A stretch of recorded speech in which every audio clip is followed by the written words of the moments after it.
Hello, and welcome to the SEO Help Hangout number 2 with, as you can see from the screen, Mr. David Amerland from the UK. Hello, David. Oleg, hi. I'm really glad to be here. As always, I'm looking forward to this. Same here. So as you can see right here, this is about we're talking about his book, SEO Help, 20 Semantic Search Steps that will help your business grow. So it's going to be business-related discussion. We're going to be talking about item number 2 in his 20 steps, which is identity. And that's going to be the whole topic of conversation this hour. And, what you should do as a business in terms of identity and various things dealing with identity as the main topic. We're going to bring some questions. If you have any questions, we can certainly entertain those as well, but we'll start the discussion. Identity is a very, it's an interesting concept because on the surface, it seems so simple. I mean, identity is basically who you are. And yet at the same time, people certainly have done over the years, historically and everything, all kinds of things to change their identity, conceal their identity, deceit, all kinds of things to get ahead. And so this is some of the things we're going to talk about here about what exactly should you portray in terms of identity. If there is some maybe specific, I don't know if I would want to say the word rules, but certainly some specific guidelines, I would say, I guess, that David will get David's take on that in terms of how businesses should operate when it comes to the SEO world out there, in terms of how they want to position themselves online, how they want to be able to be seen. And, some people just make comments like, you just need to be yourself. Just be yourself and you'll be fine. And even the concept with being yourself is a different deal. And people do all kinds of stuff. So without further ado here, if you don't have David's book, for those who are new joining us for the first time, even though this is our second of 20 Hangouts, you can get it at davidamerland.com. You can get it at amazon.com. This is the page you can see on David's website. So you can get it from any of those places. And just a quick final sales pitch here. If you don't have the book and you do have a business, go and get the book. That's basically the simplest way to put it. Without further ado, I'm going to reveal my identity here, and we're going to go and talk to David about this in more depth. Let me just bring myself back here. Here we go. You can clearly see who I am. Nothing is concealed here.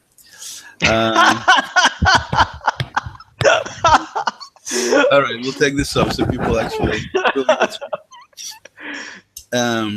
but all jokes aside, I guess maybe we should start with jokes, David. Identity is, like I said, on the surface seems like a seemingly simple concept. You are who you are, basically. And so if you describe who you are, there's nothing more to do. But at the same time, and I'll bring up some examples and stuff. At the same time, speaking, for example, joking, that I joke a lot, right? Yes. At the same time, I'm also in my day job, when I don't make fun and, try to have you spill your coffee with some of my comments. At the same time, I do, serious work with my IT consulting business. I have an online ordering service for restaurants. In other words, jokes are good, but you cannot run business with nothing but jokes. And so using me as a guinea pig here as an example, me trying to put some kind of persona or identity of myself online so people can see who they're dealing with, how does that reconcile in your viewpoint in terms of what identity is? In other words, yes, I make a lot of jokes, and some people think that, basically Oleg is a clown, which in some areas you can say that, but for the most part, that's not the case. So how do you reconcile speaking of business and identity and what you present yourself like online, what would you recommend people look at and how they present their identity online? Okay. Whoa. Okay. I think you've done a brilliant job introducing the subject and its complexity in very simple ways. So let's start from the beginning on this. First of all, historically, identity has always been a tricky thing because although we think that we know who we are, psychologically, we are not the same people that we have been in the past, 5 years ago, 10 years ago, a year ago. Identity from a personal psychology point of view is an ever evolving narrative which we create ourselves. So we are a work in process. Within that, you're asking be yourself, which is the easy mantra. And I've said it many times myself when I actually say, what should business do? Well, be you. And you think, okay, that sounds easy until you actually try to do it. And then I suppose the best question to ask is, great, I want to be me. Which me? And that's when things begin to become complicated. Essentially, we're very fragmented. Historically, identity is something which is ascribed to us by circumstances. So, it is whether the country we're born in, the family we're born in, the family name, the family occupation, the ethnicity in terms of what the society thought, the language we spoke of, which sometimes also determined religion, which also determined belief systems, and so on and so on. So all these things basically became part of who we were and who we became. And we can address the question of identity in terms of search and marketing and business without actually looking at the psychological impact and how it's created. And essentially, identity has two components. It has a personal component and it has a social component. Social component comes from our need to belong to specific groups, the conformity we feel we have to be part of, and this is ingrained in us. It's something which we can't function without. So if you and I were to live in separate deserted islands, devoid of the world, over time, who we are would change, simply because we wouldn't have to be part of a social group. We wouldn't be judged according to specific things. So our behavior would change, and our personal identity, arguably, would perhaps emerge as a dominant or stronger force. Whether that would make us good or bad, I have absolutely no idea. But that's to be determined. But we see how, essentially, to come back to your question, the sense of identity is, in some regards, created by the social structures we belong to, which then also brings the question of intent. So how do we become us on the web? How do we become us in business? How do we then become us without being false or creating artifice or lying or presenting a false face to the world? Because we can do all of those things. You can wake up tomorrow, you can say, I want to be, whatever, and actually go through the process, research it, understand what the dynamic is, and present it. Okay, there are a couple of things which come with identity. One of them is grounding. Essentially, who we are becomes our anchor in the world. If there are not elements of a personality which are reinforcing and perhaps sometimes amplifying or being amplified by our social identity, then we have a disconnect, which is fundamentally flawed, and we're going to go crazy, do really weird things, and lose everybody's trust because we're just, too unstable. And this is the clue as to how we actually begin to form who we are on the web. We look at the fragmented self. You mentioned you do, you make a lot of jokes. That's absolutely true, you do. But I know that when it comes to your job and when it comes to your work, you're absolutely 100% there because, every time we discuss something technical, first of all, your expertise was brilliant, but also the way you handled it in terms of how you analyzed it, broke it down, and explained it to me was fantastic. That allowed me to make a judgment call in terms of your professionalism. And although, if we look at our interactions, probably 85% of what we do is you tell me something which cracks me up. I don't think you're a clown, I don't think you're a joker. I will take you 110% seriously when it comes to something which brings in your professional opinion, and because of that, also your personal opinion, even if there's disagreement at the personal level of what you're saying. So I wouldn't sort of write you off simply because you disagree or simply because you make jokes. And in this interaction between you and I, we actually see the entire construct of identity, society, and human connection. So what do you do on the web? Essentially, in my particular case, there's been a bond in terms of a relationship that's been built over time gradually, which has allowed me to ascertain that the persona, which is Oleg on my screen, represents a person who has some kind of expertise, some domain expertise, some depth, some interests, perhaps even from my assessment, some blind spots, which I accept. And all that in my mind create user personality. And this is how we operate offline. If you think about your family and friends and acquaintances and business contacts, each of those has a more or less fully fleshed out identity, which has all those things. So you can say, hey, yeah, you talk to him. He might be a bit weird, but he knows his stuff and you can trust him, even though there's an element of weirdness, for instance. Or you can say about a family member whom you love, but you don't trust because they're simply untrustworthy. They say, well, he's a great guy, but, don't give him $10. You just can't trust him. Okay. Just so everybody who's listening, officially it's not 85%, it's 86% when I make jokes with David. But I think it just went up a little bit just now. Exactly, we won't make numbers. But this is the interesting point: is that you can clearly make an identity of yourself to other people be somewhat false, and a lot of people do that, quite frankly.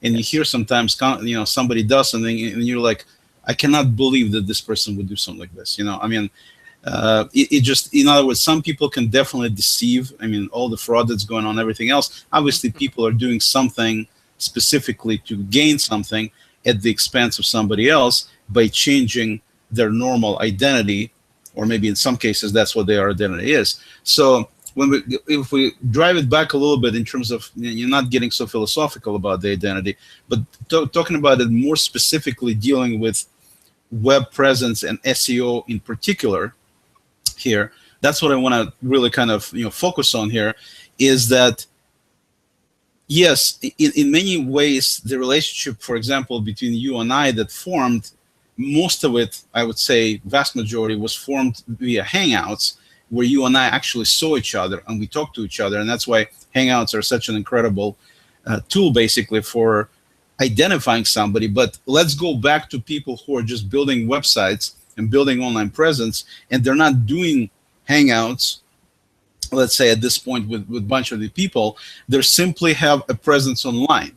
So it's important, one of the things, I'm going to quote you with your permission, is in one of your Hangouts you said that when you're dealing with a business, you're really not really dealing with the business, quote unquote. You're dealing with people behind the business.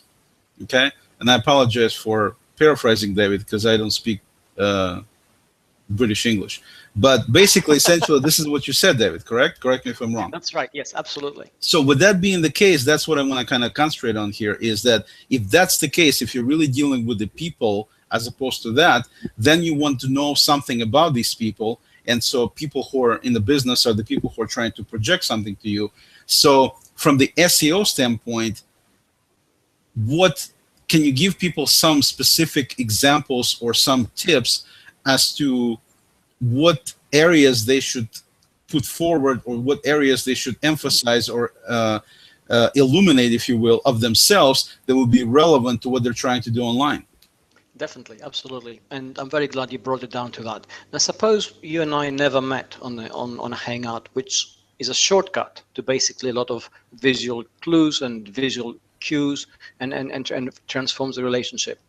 Suppose we only met on some sort of thread, chatting, or through a website, comments, etc. Or if you were a business and I came across your website, in order for us to form the same kind of relationship, it would take a lot more time and a much more detailed breadcrumb kind of presence. And what we mean by that, it's not sufficient as a business, perhaps, or even as a digital personality, to just have a central presence where you have, olegmoskalensky.com, the website, but you need also to be able to appear visible across my digital horizon in many different contexts, which allow me by degrees to formulate the same kind of internal picture or internal structure of you in my mind that I have done so quickly over Hangouts.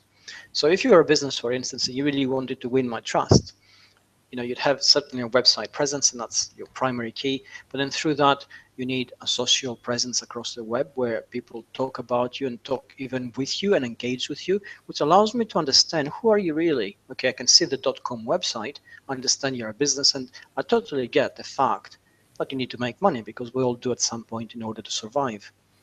But in order for me to actually connect with you and give you my money and feel good about it, I need to understand who you really are. And the only way you can do it is by actually allowing that human presence to seep through.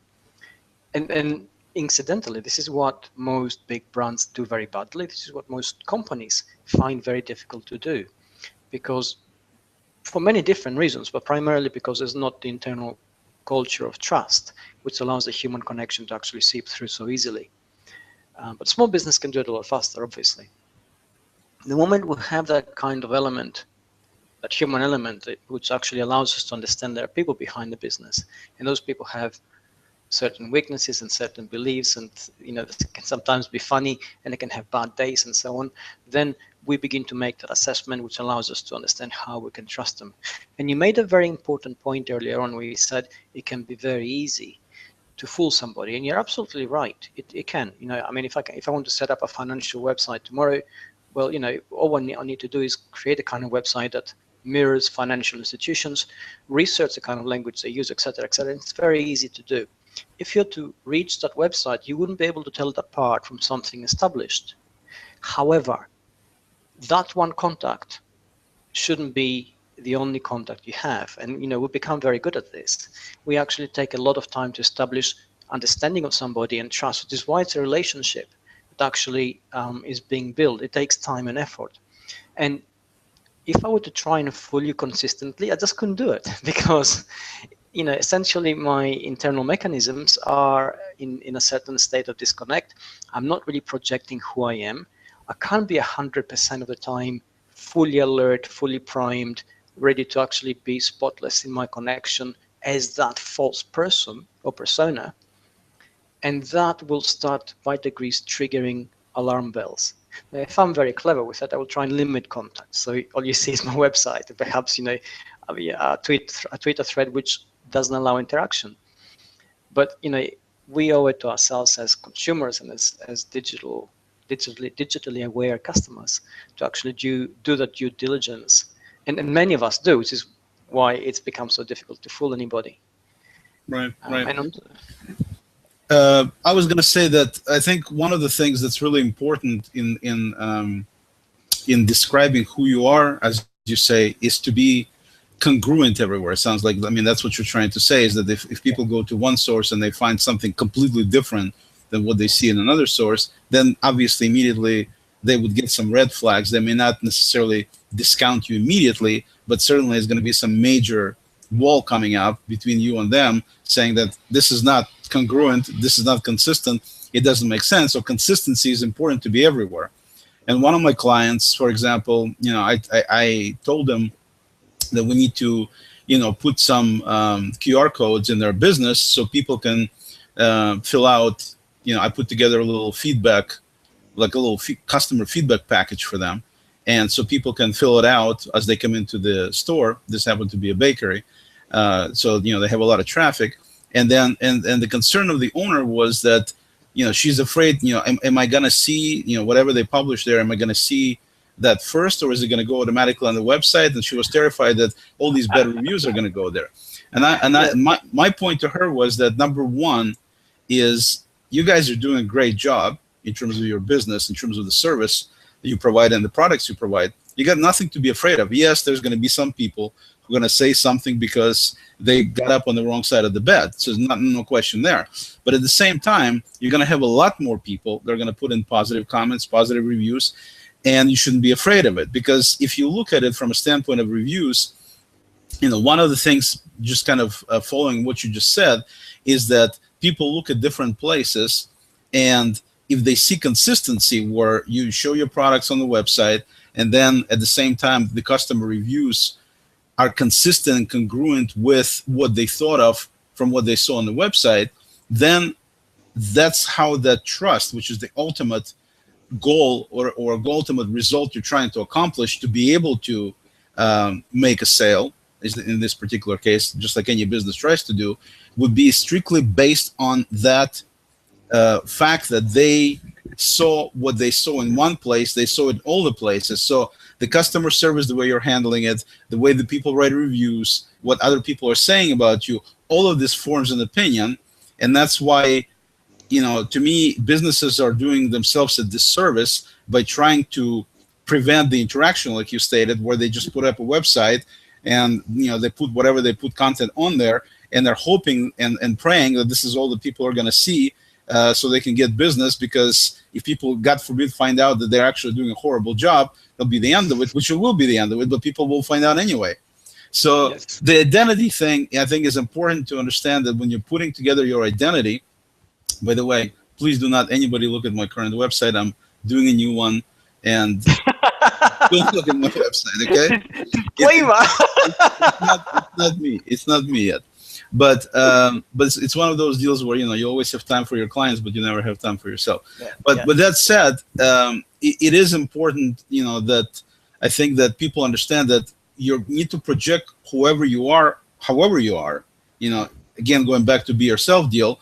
And then all of this needs to be, as David pointed out, honestly projected. In other words, there is no deviation from day 1 to day 5. Yes, there is an evolution, as David pointed out in the beginning. You are going to be changing. I don't look anywhere near as young as I used to 5 years ago.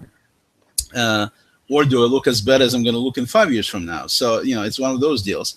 But at the same time, you know, regardless of the evolution, all of this can still, everything is kind of evolving. I mean, your websites change, everything changes. So I think the important thing is for people to present who they are. But let's talk about this part a little bit more.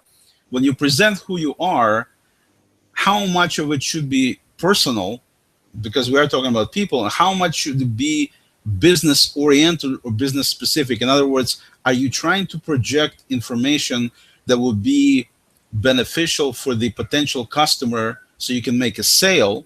So you give them an out. So you're not going to tell them that, you know, your grandparents came from, you know, some little village in Russia and they had this horrible time with pogroms. And I mean, we're not talking about going to that level of depth on the business end, right?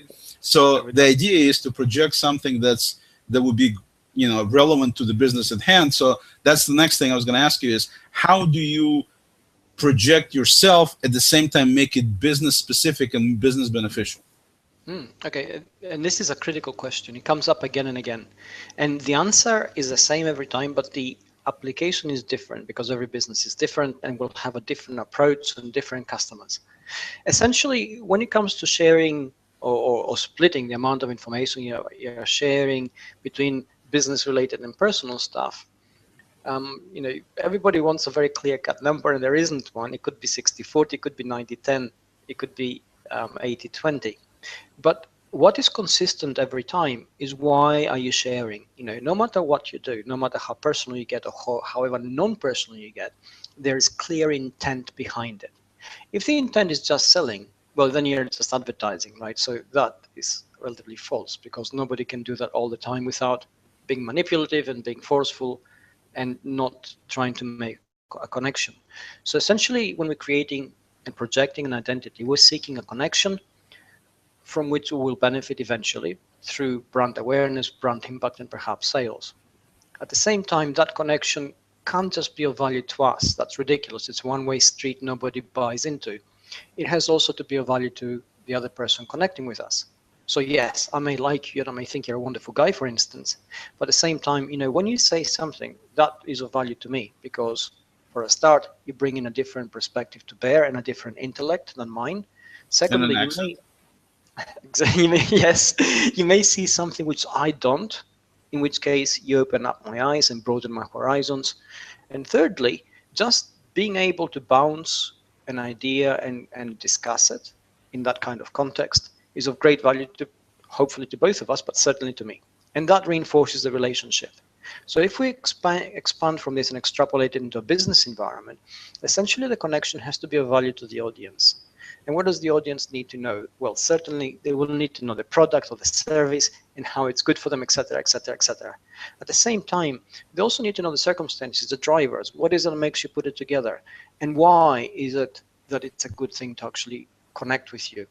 And from that, we also get the motivation. We also get the shared belief systems. We get the shared values, which allow us to say, hey, you know, we're just like you, and we are actually creating that connection. We believe in the same things, and we're trying to be a force for good. Now, why are we saying this? Are we trying to convince somebody of our great good intentions? Well, maybe, but certainly that's not why. The reason we're actually trying to do it is because the moment we establish a connection with another person, then a certain level of trust is ascribed to that connection, and that level of trust determines what happens next. And to illustrate it between me and you, suppose, for instance, you're selling something on the web, and I know you now, right? So I'm thinking, okay, I've never done business with Oleg before. I can't find any reviews anywhere, but I know you. So I'm actually willing to take a risk because we've actually met, and I know that 9.5 times out of 10, probably you will not try to stiff me for $10 and not send me something. So that connection essentially establishes trust in the human element. And the moment we have that, we're willing to take a risk, which then allows a transaction to actually occur. And obviously, once the transaction occurs and it's positive, it reinforces the trust bond, it reinforces the connection, and we go on and on and on from there. From right, and of course, I'm sorry, go ahead. I was going to say, from a business perspective, this is great because essentially it allows me, if I have consistently positive experiences, to evangelize about your business and actually bring in more customers. And also it allows me to consistently do business with you. And that's exactly what you want. And we must say that one successful transaction, which establishes a bond of trust, like any kind of relationship, is not a deal done and forget. It's the opening of the door which constantly cultivates that relationship. So even though it may be successful in the beginning, there's always the potential for it to break, like any kind of relationship. That's why relationships are so much hard work. They're hard to start, and then you have to maintain them, and they can be easily broken. So that makes it really difficult, and all this is tied into the process of identity. That also explains why there are so many divorce lawyers out there. Okay. Yeah, absolutely, yes. So one of the things that I was going to mention, that on a one-on-one level, when you're dealing with a small business, dealing with just a few customers, I totally agree with everything you said, and everybody statistically knows that it's much easier and cheaper to have existing clients and sell to them than to sell to somebody new. I mean, it's a known fact. It's indisputable. And this is one of the reasons why is exactly what you described. But if you're talking about establishing a connection on that kind of personal level, like, for example, we established between you and I, but if you're talking about having a company that has potentially, I don't know, hundreds or thousands of customers, how do, it seems like time-wise, you just don't have enough time to establish that kind of one-on-one connection and continuously feeding it. Like you said, it needs to be maintained, relationship needs to be nurtured, and so on and so on. How do you get for a small business especially, how do you get the time and be able to really effectively do this with every single customer that you have? Okay. I mean, there are two questions here, and I'm really glad you brought this up now, because what is easy to establish between me and you has to be able to scale in a business environment for it to make sense. Now, in a small business, the personal connection is still important. At some point, you still need to meet the business owner who'll say, hey, David, are you happy with our service? Are you okay with it? So that sort of reinforces to me that he really cares, despite the fact that, we may have had some problems, or we may not have had any problems, and anything may be smooth sailing, but he doesn't take me for granted.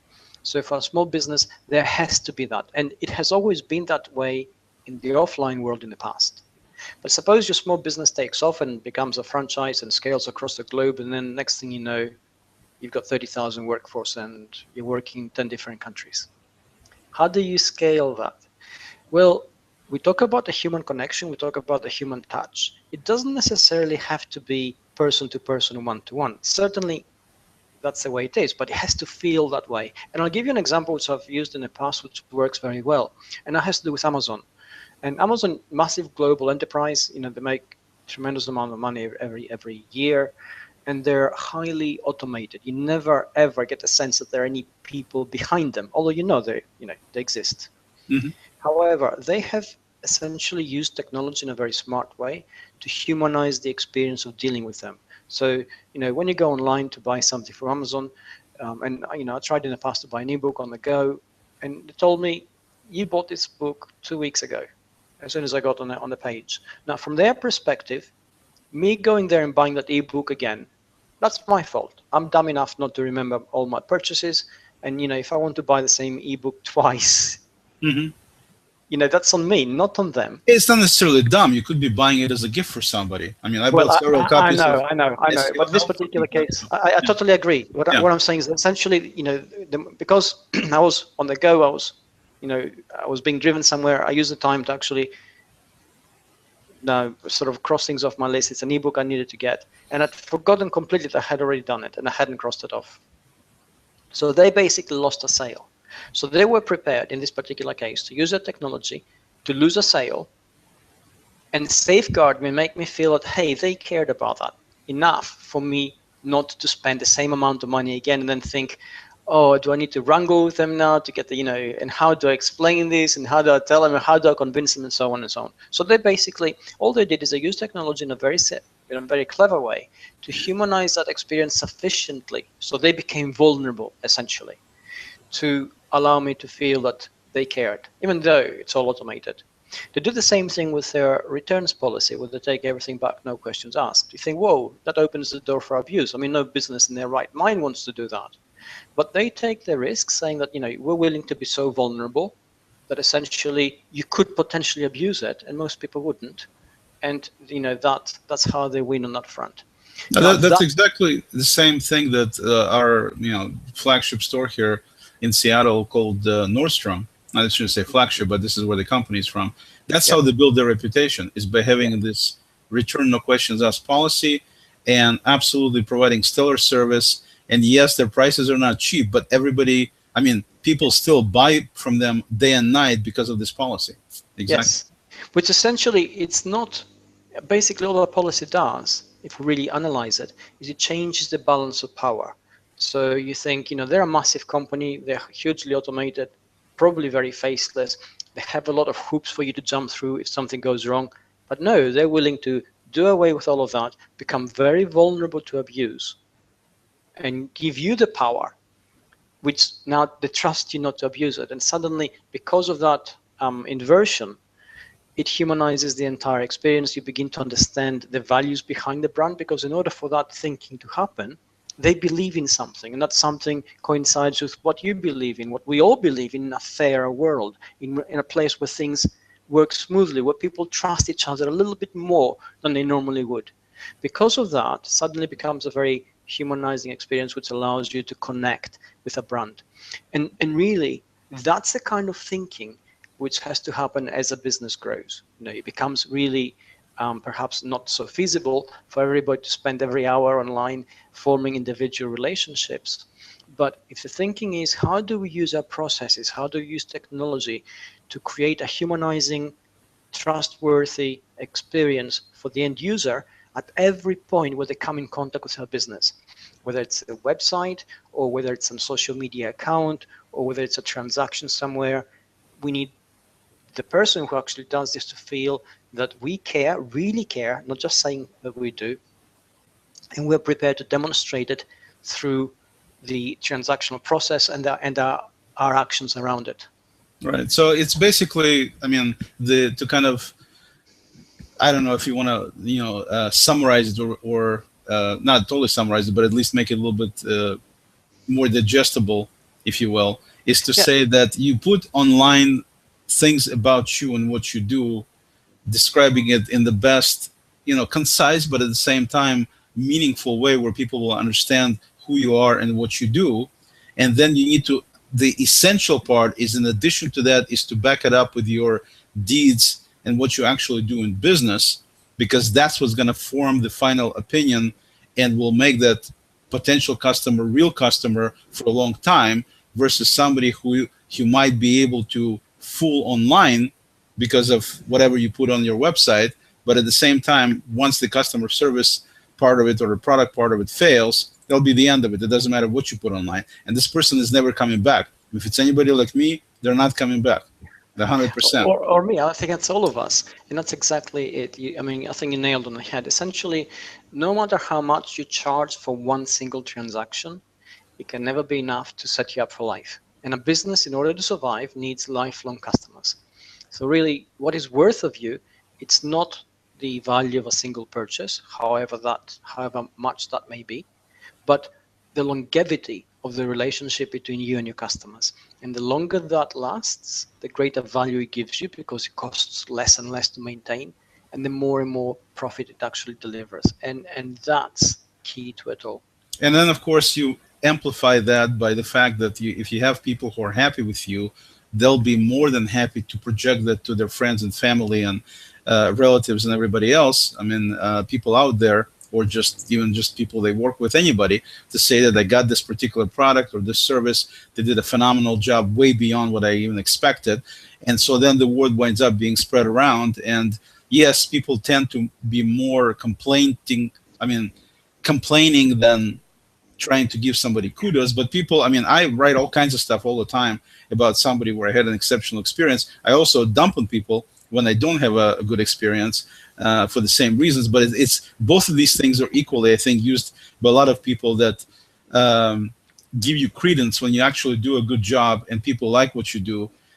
They will definitely make it known to people that they know, so they can also benefit from the same experience or the same product, just like they did. So to me, it's kind of all working together in terms of, and your identity, whatever you describe, if you back it up with the actions, then it becomes that much stronger and that much more useful for you or usable for you. So essentially, you usually in business, you deal with two kinds of people. You're dealing with people who don't know you yet, and you're dealing with people who do know you. People who don't know you, that's where you need to do the most quote-unquote sale, to sell yourself. That's the people that you really need to describe who you are and what you do, because for the people who already know you, they know you. You don't need to make any additional effort in terms of your identity, because if they know you, they know you. As long as you were truthful and you were honest, they already have it. I mean, there's nothing else to say.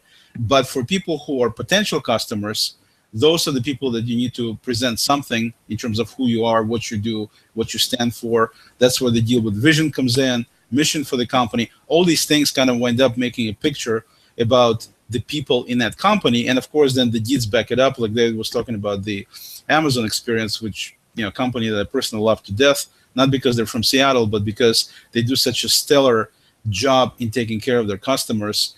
And, if you look at it from a standpoint of what's important, customer service is about as important as you can get, because when you go to the store and buy something, or you go to and get some service, as long as it's done the way you expect it or the way you want it, you're fine. You're not going to be doing anything. You went out, you bought some bread, you're done. I mean, you went to the store, you got it. So it's one of these deals where you don't really pay too much attention to that. Now, if you go buy that piece of bread and it winds up having some sort of a beetle in it inside, and I don't mean Paul McCartney here, then there is a problem. And that's where it really is important that your identity of somebody who takes care of people, who is proud of their service or product, whatever, really handles it, just like David said that Amazon does, where they don't care about this extra book sale. What they, you have to look at it this way, that yes, they could have made that extra book sale and got $10 more or $20 more, whatever it was, but they would have lost once David figured out that he wound up buying extra and then potentially leaving as a minimum bad taste in his mouth. Then potentially you actually lose a customer for life. So the hundreds and thousands of dollars that David would have spent in the subsequent years are not coming anymore because of the lousy $10 sale. And that's the important thing that a lot of people don't get. One of the comments, one of the articles I have, or post I should say, somewhere on my PCS page, is called Two Cherries or something, where I think David and I talked about it, where I was buying cherries and this person decided that in terms of weight, he took 2 cherries away from this big pile of cherries because he thought that he was gonna make sure that they don't underpay for his cherries. And it's ridiculous. I mean, we're talking about 2 cherries. The guy did lose me for life. But this is a small but a very relevant example, because a lot of people, when they project their identity, they don't back it up with deeds, and that's, like I said, it's super important. Okay, let's move on to the next thing. So now that we understand, we need to kind of present ourselves in a certain way of basically what we stand for, what we believe, we back it up with actions. Then we have to also deal with people on the other end who are completely potentially different. And to be more specific, I'm going to quote or paraphrase, I should say, because the gentleman is also from England, and another British English deal I can't do, is Ammon Johns, who said that, in the post yesterday, actually, that, you have really good people and I believe he used the word bastards with the other category. Yes. So you have He really doesn't bad mince people. his words, yeah. And then at the same time, he said you have people being both depending on the circumstances, which is Yeah. about as true as you can get. I mean, it's absolutely exactly how it is. So, David, looking at it from that standpoint, when you're projecting something online, and obviously you're always trying to project positive, anybody in Marketing 101 will tell you do not put some horrible comments about yourself as your reviews because you're not really accomplishing anything. You have to put only positive reviews. At the same time, if you're looking at the page full of reviews and it's got nothing but these glowing reviews, let's assume that your company is decent and you got all these glowing reviews. Person like myself, who is always looks at the multiple sides and logic and everything else, will look at like what? I mean, nobody ever says anything negative about this company or semi-negative. I mean, they're just not realistic. So you end up looking at these positive results, not that you disbelieve them or distrust them. It just they don't have as much weight as real life when you basically have a combination of both good and bad, because the people are people, as I usually say. So with using Amon's example of the fact that people are can be both good and bad at different circumstances, what do you think, David, in terms of putting your persona out there for all these different people? How does that play out in terms of, I mean, are you trying to do something that's positive, obviously, to get business, but how do you deal with all these different personalities that you're trying to address? Okay, I mean, it does become challenging, especially when we work online and suddenly we go across time zones and across cultures and across ethnic identities. And the things which are familiar to us begin to change simply because we don't have a frame of reference. So, if you get somebody from Thailand, for instance, commenting on something you said, you have absolutely no idea how they see it really, except what they say. And if they say something negative and you never intended that negative thing to be read, you may be shocked because you don't understand how they can possibly see that. Now there is something, let's examine a little bit something theoretical and we're going to get the practical thing. Now there is such thing in psychology called causal attribution theory, which essentially says that, in any kind of connection, this links directly to what Amon said. In any kind of connection, the only way we have of really understanding and assessing what somebody has said and its impact, if we don't know them, is only when we attribute the causes of what they have said and what they are doing to our understanding of those causes, not their understanding, because we don't have the same frame of reference. So essentially, we may potentially start off from the same common ground and approach something from different ends and end up being diametrically opposed, for instance, simply because our frames of reference are so different. Now, this presents a real challenge. It's fine if we're individuals where we can perhaps write each other off and say, God, he doesn't get it. He's stupid. Or, you decide that it's not worth continuing that kind of connection with somebody. And it's different when you're a business where you feel that essentially everything you do counts and every potential customer counts and you shouldn't lose them. And it's not an easy thing to solve, but where it does get solved is within the engagement and the interaction.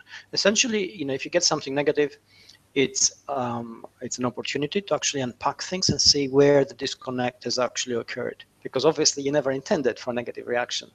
So if you do get a negative reaction, you think, okay, what is it that actually doesn't connect? Is it something I'm not seeing, which I should be seeing in terms of what I'm doing?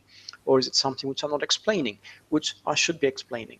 If you do your job properly in that respect, you're actually bridging gaps and you're creating fresh openings and opportunities. If it's a service or a product you provide and you get a negative review, again, I think, and this is the greatest fear of most companies, right? They get a negative review. I think it's fully justified to actually address it and say, hey, where did we go wrong? Because obviously we never intended to start out offering a bad product or a bad service. So help us get better. How can we set this right? And companies that actually work like this, they get more traction, more trust, more customers than companies that simply brush it under the carpet and pretend nothing happened. Bottom line, we all understand that processes, however perfect they may appear on paper or on the web, are inherently imperfect. Things will always go wrong at some point. And the trust that we have and again, this is where the human connection comes in the relationship, is in the feeling that if things go wrong, when things go wrong, the other party will actually fix it because they understand that it's a mistake and it needs to get sorted out. Right. If we feel that it's going to be a struggle for us to actually get something sorted, then we are unwilling to embark on that relationship. It's too much trouble, too many risks, too much hassle, too many obstacles. All right. I just wanted to mention that Kristen Drysdale is actually in. She's came in late today, so I wanted to make a big deal, make her feel guilty that she's late. She'll probably say she's never late. She arrives exactly when she should. No, she's sending you $25 late fee.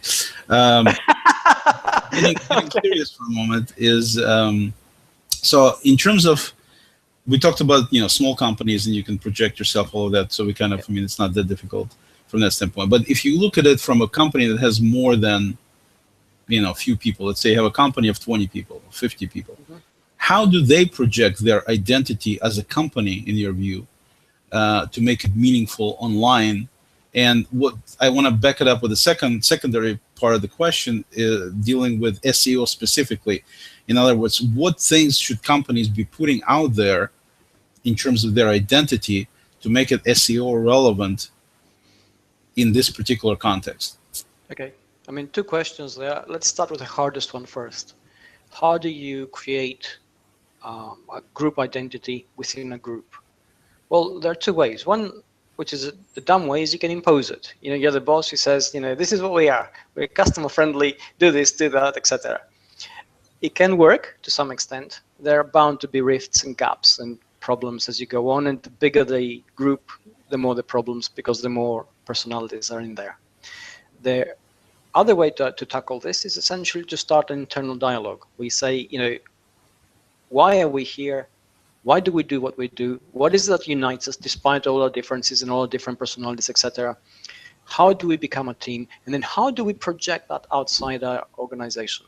How do we make this known on the social web? How do we make this visible on our website? How does it appear in our publications? How does it appear on the articles we write?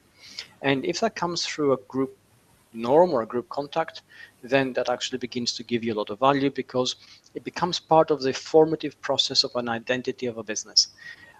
A classic example on this one, of course, is Zappos. They have done a marvelous job of actually uniting 1,500 employees internally, breaking down all communication barriers between them and managing them to project their shared values and identity on the web. So how do you do that from an SEO point of view? Well, you have a few tools in your fingertips. Obviously, your website is one. Any kind of publicity in terms of literature, press releases, even advertising that you put out there has to have that kind of identity. You can't, for instance, present yourself as a customer-friendly, small business-oriented, eco-friendly company, and then go in and advertise on a Super Bowl. You're paying upwards of $200,000 per 15-second segment. It's a lot more than that, but go ahead. Well, I think, I know. I said, I think, 30-second slot is, a couple of a million or plus. Exactly. But essentially, I mean, that kind of value suddenly creates a bit of a discord because you're saying, how do you actually, make these two different personas meet? And if you can't conclusively answer that, then you've got problems. Same thing with how you've got a presence on the social web, the way you speak, the way you connect, the way you project your personality. Even as an individual working for a company, you're still representing that company. When telephone sales started becoming a thing back at the in the early 90s and started actually delivering for companies, we used to have a saying in Britain. We said, on the phone, you are the company. That's it. So essentially, everybody had telephone sales training, which allowed them to understand that on the phone, it doesn't matter how potential adversarial the connection was or how difficult. You were the company. You represented company values. You couldn't just lose your cool and yell at somebody down the line simply because they might be having a bad day and think you're responsible for that. You had to understand, try and calm them down and find a solution. And we managed to humanize the relatively impersonal telephone communication and actually make it work. And now we just need to tackle the challenge of the web and actually manage to make every kind of contact across the web work on an equal level. and if you succeed in that, which takes a lot of effort, takes a lot of thinking, it takes a lot of application, and you can't do it patchily. You can't do it on Monday and Tuesday, and by Wednesday you're tired and you couldn't be bothered. Because if that's who you are, then essentially it's not really what you stand for.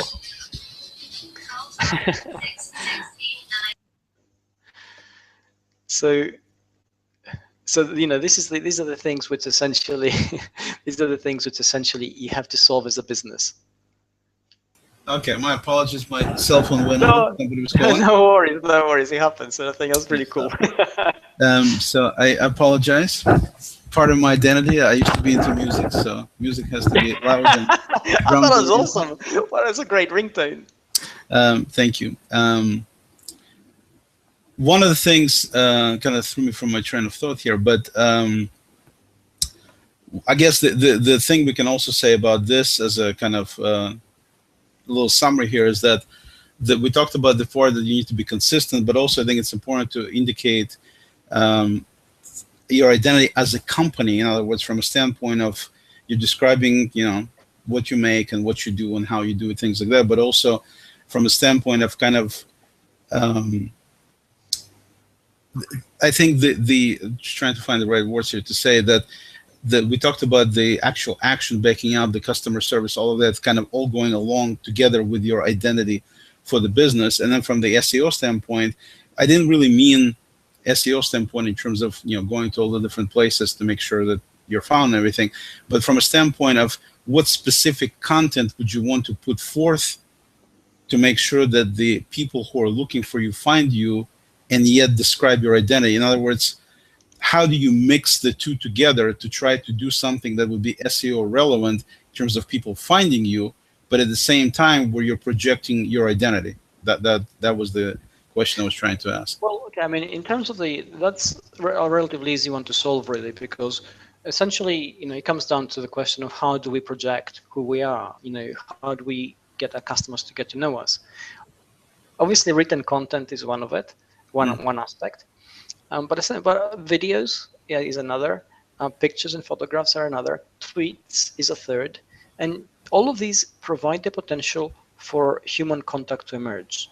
We have countless examples of companies which actually do just that. And I'll give you one of my most favorite ones is when, the rover was on Mars and it was the first time it landed, and then he used its little laser to zap the rock and find out the analysis. And you have NASA, which is essentially a pretty faceless organization. We don't get to meet the scientists until we see them in pictures.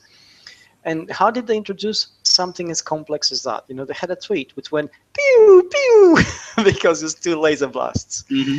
Yeah. And I thought that was brilliant. First of all, it was retweeted countless times, but in our minds, suddenly this technological marvel, which takes incredible ingenuity and countless millions of dollars to happen, became something very human.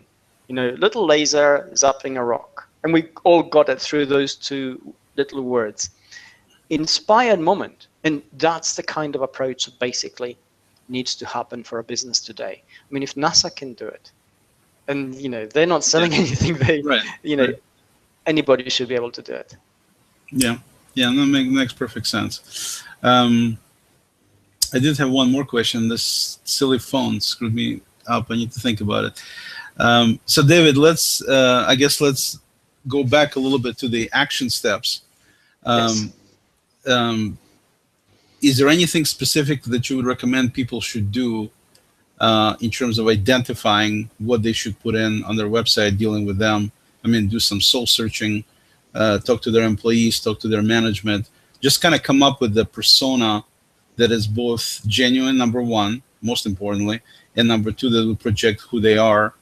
Would you recommend that those would be the steps to take to kind of create that initial identity, or yes, that will be spread throughout the different networks? Absolutely. And from a website-centric point of view, the number one constant fear that businesses have is showing their real face, who they are as people. You go to the About Me page, and sometimes there's stock photographs of smiling people in business suits holding folders, and we've all seen those. And then you have the kind of language which we've all seen in other websites. we're customer-centric, high-value, business-orientated solution, success, etc., etc. We know that stuff. We can write it with our eyes shut. Tell us who you are. Tell us what you do. You might be working from your mom's basement, and you think, so what? If you're trying to hide, eventually, the false notes will create distrust and mistrust. So you're putting a lot of effort for nothing. But if you say, hey, I'm working from my mom's basement because I'm only 18. This is my business. I'm really passionate about it. You'll find people actually rooting for you. We love the people connection. We are actually hardwired to connect with people. This is why we love understanding who's behind the business. This is why we love getting involved in conversations across the web sometimes, which have absolutely nothing to do with our business, what we do.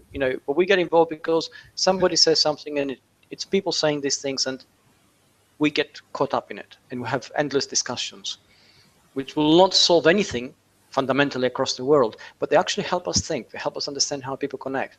Hopefully they help them understand how we think and how we connect. And it's that interaction and that engagement actually drives everything forward. Yeah, and I think, go ahead, sorry. So I think harness that as a business and get it across on the web. Be brave with it, because that is the single winning ticket in any kind of situation. The moment you're just you have nowhere else to go. It's just you. And people respond to that sense of vulnerability. They respond to a sense of openness and honesty, and they can't accuse you of anything.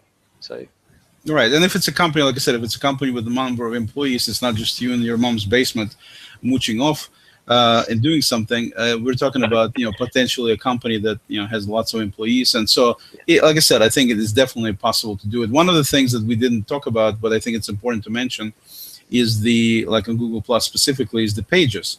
And we talked about me making jokes and stuff. If you go to my PCS page, you're not going to find a single funny thing on it, and that's specifically intentionally so, because my idea there was, this is my business page dealing with things that I do in my professional life, and there's nothing funny about doing IT stuff, unfortunately, or fortunately, depending on how you want to look at it. So that's basically what it is. You see nothing but IT-related, computer-related, internet-related articles and posts from me and from other people, and intentionally so, by the way. So you can also kind of separate, if you do have multiple identities, like I do. It's not necessarily a multiple personality. Well, I don't think you necessarily have multiple identities. It's just you have your personal identity and your business identity and your business page. And I think you made a very important point here. When it comes within the Google Plus environment, we actually have the ability to separate a little bit of the two, so that we have our personality, which is 50-50 or whatever mix we feel comfortable with, because it's our personality, it's who we are. And then we have a business page, and that's purely business, because that's why it's a business page. You're quite right. You shouldn't be making jokes there. If I decide to follow PCS, for instance, I'm not going to follow it because I get jokes from it. But I'm going to follow it because the content that it actually publishes there constantly reinforces my belief in its domain expertise. And from a business point of view, that's exactly how I should function. And obviously, when in my mind I can connect PCS to Oleg, whom I know as a person, then that trust, is reinforced, X number of times because of that connection. Right, and then we talked about the fact that Hangouts are huge. If you're a business, doing Hangouts is extremely important, because it again amplifies and simplifies in the way to create the engagement between people. And sometimes it's doable. If it's one-on-one, it's easily doable. If you're talking about trying to speak to 1,000 people, then it's not quite as easily doable in a Hangout in terms of them being able to interact with you in real time. But at the same time, they can be outside. You can have so many come in and come out. You can have it multiple times. I mean, there's different ways that you can do it, and you can still accomplish what you're trying to accomplish. So using these different, so number one, Google business pages, definitely use those for, if you have different businesses, set them up as different, because those would be different identities. I mean, like I said, I have one business, for example, that's online ordering for restaurants, which is dramatically different from my IT business, consulting and development of custom business systems, which is completely different from my personal profile, where you do find funny stuff. And interestingly enough, maybe I should switch to that, because I have a lot more followers on my personal profile than my business profile. but seriously though, that's exactly the way to do it, is to simply have the tools to split it up.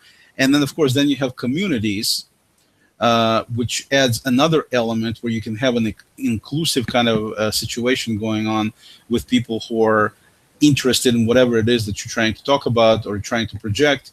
And you have communities dealing with photos, communities dealing with music. I have a community dealing with jazz fusion, for example, because that's one of my lifelong passions and stuff. So there's a lot of different aspects to all of us, and I'm only bringing myself an example because I know myself, or I think I do. And you have obviously people doing all kinds of different things. And so consistency, backing up with what you're doing in terms of what you're projecting yourself to be online, using these different methods, different media outlets like Google Pages to reflect, to kind of compartmentalize, if you will, yourself into these different areas, so these different identities are visible. But at the same time, cross-posting, you'll see a lot of my personal posts being cross-posted on my PCS page, and vice versa, specifically like David mentioned, so people know and Google knows at the same time that PCS is actually me and me is PCS. So all of that stuff needs to be in place too, so the connections are made from SEO standpoint and stuff. One of the comments I wanted to make that let's see who made this. It was I thought it was really potent here, and now we got all these comments here. I apologize for taking the time, and I can't find it now. Oh, there it is, right there. Is Mary Anotti. She said, addressing negative online comments and reviews is an opportunity to strengthen your brand identity. And I completely agree. David, I'm sure you agree too, that the trick is not to be afraid and conceal anything, but the other way around. You basically project what you are what you do. One of the most important thing I think people need to remember when they're doing business stuff is you're not going to, and I'm going to say it very slowly in case we have some Polish people in the audience, you're not going to please everybody. Okay? And by the way, my name is Polish somehow. But you're not going to please everybody no matter how hard you try. It's a losing cause. So if you're trying to run your business in a way where you're bending backwards to try to do everything for everybody and client is always right and all of that, all these little monikers that you heard before and stuff like that, I'm telling you, you're going to break your back and you're not going to accomplish what you want. This bending backwards all the way, it's not going to work. So the idea is you're trying to do the right thing. I mean, at least that's how I try to run my business for people out there, and hope that people will be decent enough, which sometimes, like Ammon said, sometimes they are, sometimes they're not. To do whatever you can do, to do as good a job as you can, so you can, as I usually say, sleep with yourself at night. So whatever you're doing, it needs to be congruent with your beliefs, your values, things like that.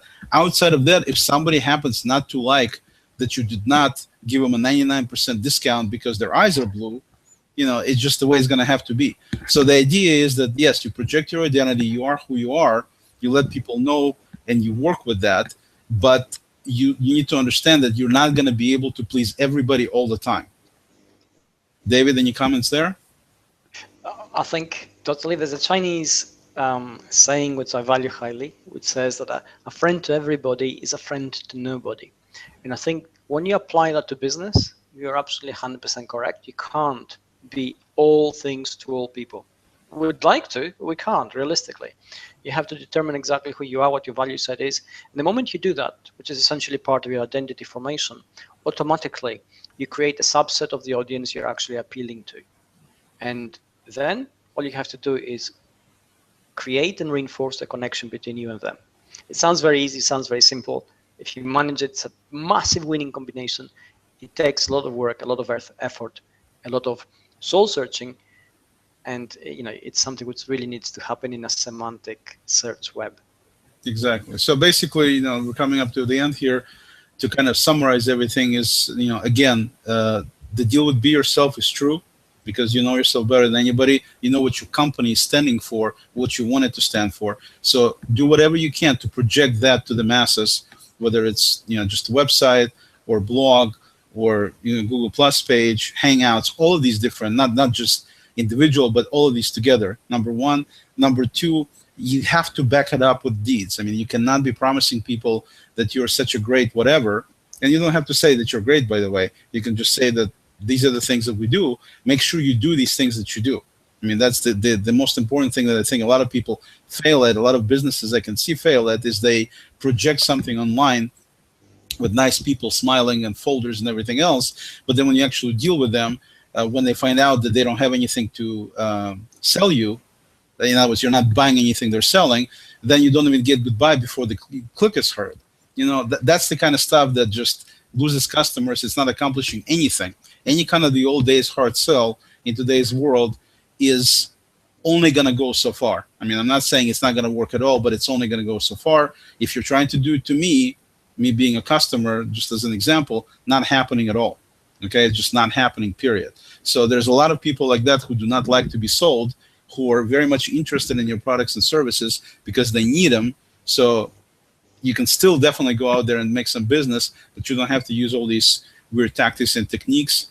You know, so consistency, projecting yourself the way you are, backing up with deeds, and then being out there on all these different platforms to make sure that Google can see the connections between who you are in terms of all these different posts that you make, what you're posting about. You know, definitely think about the kind of content you're writing, because you know, the people tell you just make sure you write good content. Make sure you write good content. Well, good content is a very subjective term, because Yes. what could be good to some people may not be good to other people.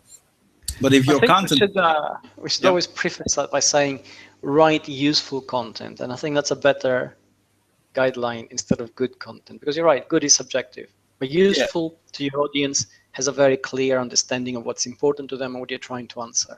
right, and keep in mind that, you know, another thing people say is just, you know, make sure you understand your audience and all of that, and write to your audience. That is true to a degree. Yes, you need to try to understand and figure out who your audience is, but at the same time, whatever you're writing online, there's absolutely zero guarantee that that particular audience is going to be looking at it. I mean, they may be, but there may be other audience that's not your ideal audience. You just don't have any control over who's coming to your website, why they're coming. You know, maybe they looked at somebody's screen who was looking for something that they couldn't even care less about, but your site came up. I mean, zillion different possibilities in terms of that. So when you're talking about writing to your audience, it's only partially true. And one thing from business standpoint you should also mind, which I don't hear a lot of people talking about it, but I think it's crucially important. Those people out in the audience who are watching your content may be your competitors. In fact, I almost guarantee they will be. So when you do write and you describe who you are and what you are, be also always mindful of that. It's not just spilling your guts and letting everybody know, you know, all the details about you and, you know, how much you hate your mother-in-law and everything else. It's not about that kind of stuff. It's about also keeping in mind things like that your competitors will be looking at that from competitive standpoint as well. And so your content needs to be reflective of that. It really, I don't think it interferes at all with your identity. It's more about content. And we're going to talk about content in another hangout, so I'm breaking my own rule here about switching topics. But I think identity has a lot to do. In other words, your identity, writing about your identity, is not just about us page, I think.